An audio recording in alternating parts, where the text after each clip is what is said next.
easy because Minister Lavrov basically followed his traditional narratives about Ukraine. Difficult because I did my best to at least find a diplomatic solution to the humanitarian tragedy unfolding on the battleground and in the besieged cities. The most tragic situation is currently now in the city of Mariúpol, on the Sea of Azov. The city is being bombarded from the air. It's being hit by artillery fire. And I came here with a humanitarian purpose, to walk out from the meeting with the decision to arrange a humanitarian corridor in and from Mariúpol. From Mariúpol for civilians who want to flee this area of fear and struggle, and humanitarian corridor to bring in Mariúpol humanitarian aid. Unfortunately, Minister Lavrov was not in a position to he will correspond with respective authorities on this issue. We also raised the issue of a ceasefire. Ateşkes konusunu da konuştuk. Yaklaşık 24 saatlik bir ateşkes en önemli insani konulardan biri bildiğiniz gibi. We did not make progress on this since it seems that there are other decision makers for this matter in Russia. We agreed to continue efforts to seek a solution to the humanitarian issues on the ground. I will be ready to meet again in this format if there are prospects for a substantial discussion and for seeking solutions. I believe that when two foreign ministers meet, they have, by definition, the mandate to negotiate issues of peace, security, the mandate entrusted in them by their leaders, by their parliaments, and I'm ready to continue this engagement with the purpose of ending the war in Ukraine, stopping the suffering of Ukrainian civilians, and liberating our territories from the Russian occupying force. I will now say a couple of words in Ukrainian for Ukrainian cameras. Доброго дня. Була Bugün neredeyse 1,5 saat süren bir görüşme oldu. Benim ve Lavrov'un katılımıyla, Sayın Çavuşoğlu'nun aracılığıyla bir görüşme gerçekleştirdik. Bakan Çavuşoğlu gerçekten iyi çabalar dediğimiz şeyler gösterdi ve iki tarafın da taleplerini yakınlaştırmak adına gerçek bir profesyonellik bir yaklaşım sergiledi. Ben buraya iki görevle geldim. Birincisi olarak insani koridor oluşturmak Mariúpol'dan ve Mariúpol'e doğru. Çünkü şu an itibariyle bu en zor olan şehir, özellikle insani durum açısından en zor olan şehir ve ikincisi olarak en azından 24 saatlik ateşkes konusunda anlaşmaya varmak için geldim. Çünkü orada savaş tarafından ele geçirilen insanların sorunlarını çözmemiz lazım. Birinci konu ile alakalı Bakan Lavrov'un Rusya'daki karar veren insanlarla istişare etmesini umuyorum ve insani koridorun çalışmasını da ümit ediyorum ve aynı şekilde Rusya Federasyonu'nun sadece insani anlayışla yaklaşarak ve vicdani bir yaklaşım sergilerek özellikle yani orada onların attığı bombalardan mağdur olan insanlarımız ve çocuklarımız, bebeklerimiz dahil olmak üzere böyle bir insani koridorun faaliyet göstermesine izin vereceğini umuyorum Mariupol'dan. Ve aynı zamanda sadece Mariupol'ün yanı sıra Sumi ve Poltava yönündeki insani koridorlar konusunda da izin vereceğini umuyorum. Tabii biz savaşı durduramıyoruz. Şu açıdan bize saldıran ülke ve devlet bunu istemiyorsa savaşı durduramayacağız. Bugün şunu duydum, ateşkesin aslında Rus tarafının, Putin'in Ukrayna ilgili dile getirdiği taleplerin yerine getirilip getirilmemesiyle alakalı olduğunu anladım. Ama şunu ifade etmek istiyorum, Ukrayna pes etmedi, pes etmiyor ve pes etmeyecek. Biz diplomasiye açığız ve hazırız. Biz diplomasi çözümleri arıyoruz. Ama onlar olmadığı sürece biz cesur bir şekilde kendimizi feda ederek vatanımızı, toprağımızı, insanlarımızı Rus saldırganlığından koruyacağız. Umarım ki bugün gerçekleştirilen formatın devamı olur. Çünkü ben buna hazırım. Rus tarafı ciddi, yapıcı bir görüşmeye hazırsa ve bu görüşmede geniş olarak yayılmış ve yayılmaya devam eden propaganda tezlerinden vazgeçerse Ukrayna ile ilgili ben bunu açayım. Bugün ihtiyacımız olan tek şey ciddi ve yapıcı, klişesiz bir görüşme. Rus tarafı söz konusu görüşmeye hazır olacağı zaman ben de bu görüşmeyi sürdürmeye hazır olacağım. Biz barış için elimizden geleni yapacağız ve aynı şekilde vatandaşlarımızın hayatlarını kurtarmak için de aynı şekilde. Çünkü insan hayatı bizim en büyük değerimiz. Teşekkür ederim.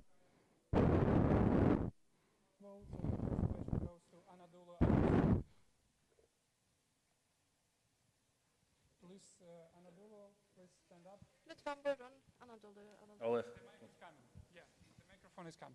Mikrofon gelecek. Thank you, Mr. Foreign Minister.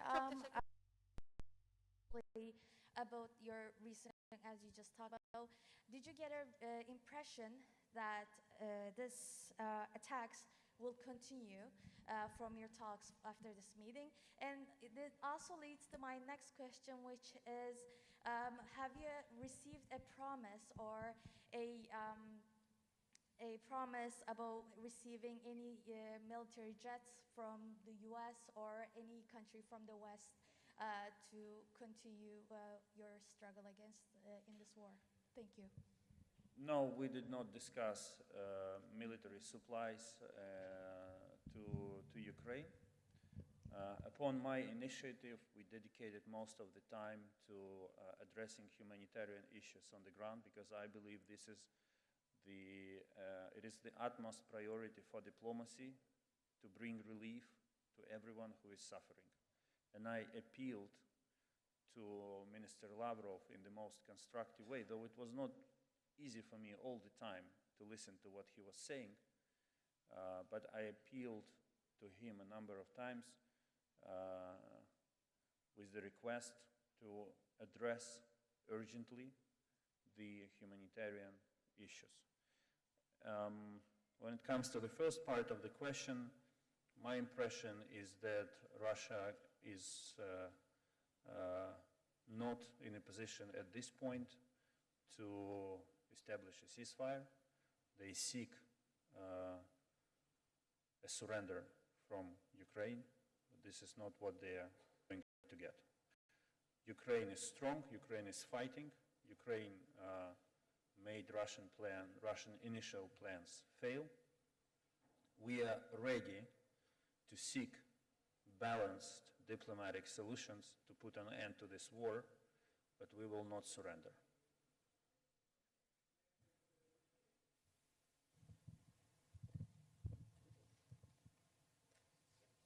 Mr. Kuleba, Tom Bateman at the BBC, thank you very much for doing this. Can I ask you first about the issue of a 24-hour ceasefire? You said there that Mr. Lavrov was not in a position or was not the decision maker, but that he would go and ask the question. Do you have any confidence there can now be a 24-hour ceasefire? And can I ask you about the wider issues? Because we know that Mr. Peskov, for example, was saying that the fighting, the invasion will stop if there is a commitment by Ukraine not to join NATO, to recognize the regions in the east as independent. Was there any discussion? Did the Russians ask you about these wider issues? And are you prepared to make any concessions on those? No, Minister Lavrov said that all of these issues should be discussed on a different track, the so-called Belarus talks. And he did not go into details on this issue, but the broad narrative that he conveyed to me is that they will continue their aggression until Ukraine meets their demands. And the list of those demands is a surrender, and this is why it's not why it is not acceptable to us. The last thing I want today is to kill hope in the civilians who suffer from Russian air raids, bombardments, and the behavior of and the killings committed by Russian army on the ground. I shared with Minister Lavrov one episode in the hope that he would respond to it constructively, based on simple human values and respect for human life, about the murder of a civilian who was driving in a car. He made a wrong turn and was immediately shot by the Russian soldiers firing from a gun machine. These things must be stopped. These are the war crimes. And everyone involved in them will bear responsibility eventually. I sincerely hope that Minister Lavrov will follow up today's conversations with his colleagues in the Russian government, in the Russian army, and they will hear the plea of civilians, thousands of civilians, on whose behalf I spoke with him today, and help arrange a safe passage for them from the besieged cities, first and foremost from Mariúpol, as well as to provide, to allow the provision of humanitarian aid to Mariúpol. Next question goes to Reuters, please. Mr. Minister, thank you. Ukraine's leadership has talked about pursuing some non-NATO models to resolve the conflict if it receives certain security guarantees. During your meeting with Foreign Minister Lavrov, did any issues about Ukraine's status come up? And secondly, did Minister Lavrov set out any red lines, such as insisting Ukraine disarms or recognizes Russian sovereignty in the Donbass region during your talks? And what did you respond to this? Thank you very much. He mentioned it very briefly without going into discussion again. He insists that these issues should be discussed between two delegations in what is called the Belarus talks. I said openly to him that, in my view, foreign ministers are invested with the powers to discuss any kind of issues and to seek all necessary solutions. However, it seems that he has a different impression about the role of a foreign minister in this crisis. So we did not engage into a specific discussion on this matter. Next is Ukrinform. Ольга Будник, Укрінформ. Пане міністре, гендиректор МАГАТЕ має намір приїхати на Анталійський форум. Чи матимете ви з ним зустріч? І взагалі на зустрічі з Лавровим, чи йшла мова про безпеку ядерних об'єктів? І чи продовжує Росія погрожувати своєю ядерною кнопкою? Так, наприкінці зустрічі міністр Лавров порушив тему ядерної безпеки. Він хоче провести, він висловився на користь проведення тристоронніх консультацій між експертами МАГАТЕ, українськими та російськими ядерниками. Я відповів йому, що до походу російських солдат на територію України все було в порядку з нашими ядерними об'єктами, з нашими атомними електростанціями. Вони функціонували надійно, і Україна взагалі завжди була і є відповідальним учасником всіх механізмів верифікації МАГАТЕ та договору про нерозповсюдження ядерної зброї. Вся ця брехня, яку вони розповсюджують про те, що вони знайшли в Україні якісь там сліди розробки ядерної зброї, це просто брехня. Жоден міжнародний орган, жодна міжнародна інспекція нічого подібного ніколи не бачила, тому що нічого такого в Україні не відбувалося. Тому найкраще, що може зробити зараз Росія, це вивести своїх солдатів з території Чорнобиля, з території Запорізької атомної електростанції, дозволити персоналу їх обслуговувати відповідним чином, а експертам МАГАТЕ відвідати їх та контролювати, щоб все було нормально. Будь-які посягання на суверенну владу України на її території, яка стосується ядерних об'єктів, є неприпустимими. І якщо будь-яка модель, якщо хтось буде нам нав'язувати модель, за якою ми маємо визнати якесь тимчасове управління в тій чи іншій формі росіянами нашими ядерними об'єктами, то ми це відкинемо, тому що це так не працює. Коротко кажучи, Росія має демілітаризувати ядерні об'єкти, які вона зараз намагається контролювати, і відмовитися від будь-яких атак і спроб захоплення інших ядерних об'єктів або об'єктів газової інфраструктури, до речі, теж саме, тому що вони можуть поставити під сумнів функціонування ГТС, захоплюючи окремі її вузли. Ми відкриті до розмови з МАГАТЕ, але на тих принципах, які я позначив. The next question goes to France 24. Hi, Ludovic de Foucault, France 24. Thank you very much for doing this. Again, on the humanitarian level, because I understand this was really the focus of the meeting on your part, what concrete steps do you expect Russia to take in the next few days? What was your concrete demands, and what do you expect? Do you think that Mr. Lavrov was able to commit himself to take concrete steps in order to ease the humanitarian situation? Thank you. In the meeting, I made a very simple proposal. I said, we all have our smartphones with us. Well, probably Minister Lavrov has his last iPhone, but that's another story. And I said, I can call my officials right away, my president, my prime minister, my commander-in-chief, and I give you 100% that they will provide all assurances that humanitarian corridors will work. I'm ready to do it right now, right here, in your presence. Can you do the same? Can you make the call? I'm sure you have all of them in the phone book. He did not respond to that. But I still hope that out of humanitarian considerations, he will follow up our conversation by reaching out to his colleagues in charge who can make decisions in this field. Again, we came to these meetings with different assumptions. I came as a foreign minister who is entrusted to seek solutions and make decisions. He, as he said, came to listen. This is the difference in approaches. I was ready to make all necessary calls right away to arrange a humanitarian corridor from Mariúpol. I proposed it.